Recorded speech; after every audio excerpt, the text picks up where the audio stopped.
Hello बच्चों, तो चलिए इस प्रश्न को पढ़ते हैं। यदि प्रेक्षण 2, 4, 8 तथा 16 क्रमशः 8, 6, 4 तथा 2 बार घटित होते हैं तो प्रेक्षणों का गुणोत्तर माध्य होगा। तो यहाँ पर देखो, हमें चारों विकल्पों में से सही विकल्प का चयन करना है।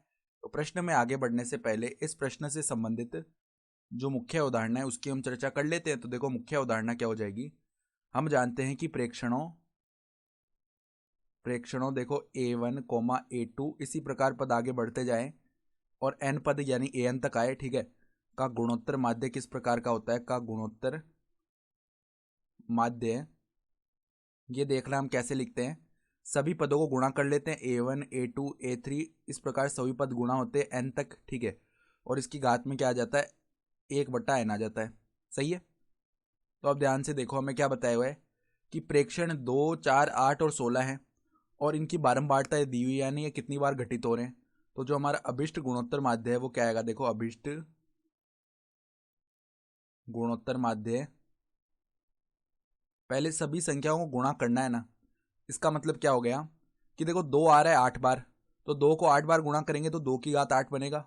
गुणा में देखो 4 आ रहा है हमारे पास 6 बार, तो 4 को 6 बार गुणा किया तो 4 की घात 6।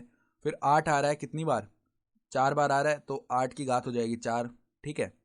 फिर 16 आ रहा है कितनी बार, 2 बार, तो 16 की घात आ जाएगी 2। ये तो हमने सभी प्रेक्षणों को गुणा कर लिया। अब घात में क्या आएगा, कितने प्रेक्षण है।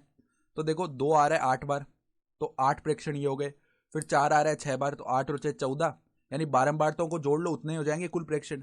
तो 8 6 14, 14 4 18, 18 और 2 20, तो कुल प्रेक्षण हो गए 20। तो 1/20 लग जाएगी घात में। सही है।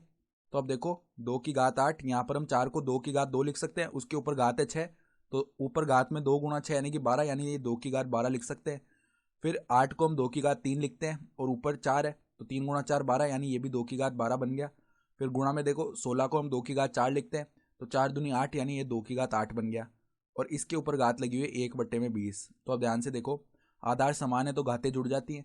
तो 2 की घाट में देखो यहाँ पर 8 + 12 हो गया 20, 20 प्लस में 12 कितना हो गया 32, 32 प्लस में 8 हो गया 40, तो 2 की घात 40 है। इसके ऊपर घात है 1/20, तो घात के ऊपर घात जो है आपस में गुणा होती है, तो 2 की घात में 40/20 आ जाएगा। तो ये तो क्या हो गया, 2 की घात 2 हो जाएगा, जो कि क्या होता है 4 होता है। यानी जो अभिष्ट गुणोत्तर माध्य है वो हमारा 4 हो जाएगा, अर्थात विकल्प बी जो है ना वो हमारा सही विकल्प आ रहा है। तो आशा करता हूँ कि आपको ये प्रश्न समझ में आया होगा। धन्यवाद।